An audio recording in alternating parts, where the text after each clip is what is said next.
ബാലേട്ടാ, അനുശ്രീയുടെ വാദം ഉച്ചയ്ക്ക് ശേഷമാണ്. മോൾ ഇതുവരെ നിന്ന അതേ സ്റ്റാൻഡിൽ തന്നെ ഉറച്ചു നിന്നാ മതി. രവിവർമ്മ വക്കീൽ പലതും ചോദിക്കും. ടെൻഷൻ ആവാതെ സമാധാനമായിട്ട് മറുപടി പറഞ്ഞാൽ മതി. മോളെ, സത്യം നമ്മുടെ ഭാഗത്തുള്ളപ്പോ പേടിക്കേണ്ട കാര്യമൊന്നുമില്ല.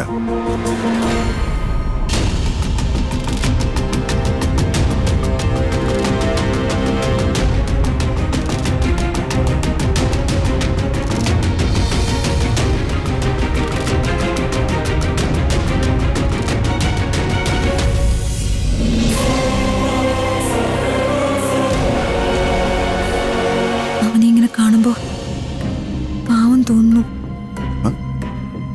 പാവോ? നിന്റെ ജീവിതം തകർക്കാൻ നോക്കിയാണ് അവൻ. അവനോടൊരു തരി പോലും സഹതാപം പാടില്ല. മോളെ, അവന്റെ കൂടെ ഒരു ജീവിതകാലം മുഴുവൻ ജീവിക്കേണ്ടി വന്നിരുന്നെങ്കിൽ പിന്നെ നിന്റെ അവസ്ഥ നീ ഒന്ന് ആലോചിച്ചിട്ടുണ്ടോ? ഈശ്വരാധീനം കൊണ്ടാ നീ ഇവന്റെ കയ്യിൽ നിന്ന് രക്ഷപ്പെട്ടത്. ഗുരുവായൂരപ്പൻ നിന്നെ രക്ഷിച്ചത് വെറുതെ അല്ല അനു. ഇവനെ പോലുള്ളവർക്ക് ശിക്ഷ വാങ്ങിച്ചു കൊടുക്കാൻ വേണ്ടിയിട്ടാ.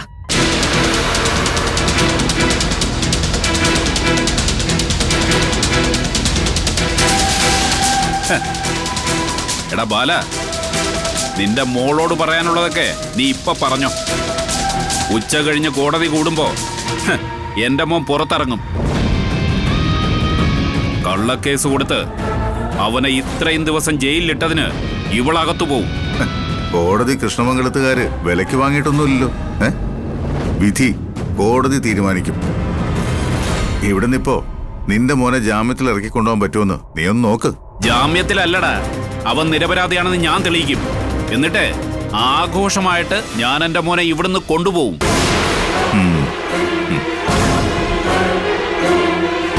എന്നാ നിന്റെ വക്കീലിന്റെ കോട്ട് നീ വാങ്ങിച്ചിട്. എന്നിട്ട് നീ വാദിക്ക്.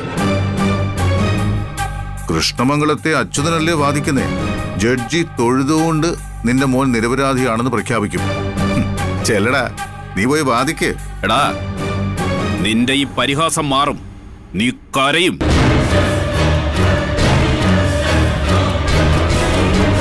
അച്യുത, ഇത് കോടതിയാണോ? ഇവിടെ നിന്ന് ബഹളം ഉണ്ടാക്കരുത്. കേട്ടോ, നമ്മളോട് ഇത്രയൊക്കെ ചേട്ടാ അവന്റെ അഹങ്കാരം കണ്ടില്ലേ? എടാ, എനിക്ക് അഹങ്കരിക്കാം. സത്യം എന്റെ മോളുടെ ഭാഗത്താ. പക്ഷേ നീ ആ ഫ്രോഡ് ചെറുക്കന്റെ തന്തയാ. നിനക്ക് അഹങ്കരിക്കാൻ ഒരു അവകാശവും ഇല്ല. എന്റെ മോനെ നീ എന്താടാ പറഞ്ഞത്? ഫ്രോഡെന്നോ? അച്യുത,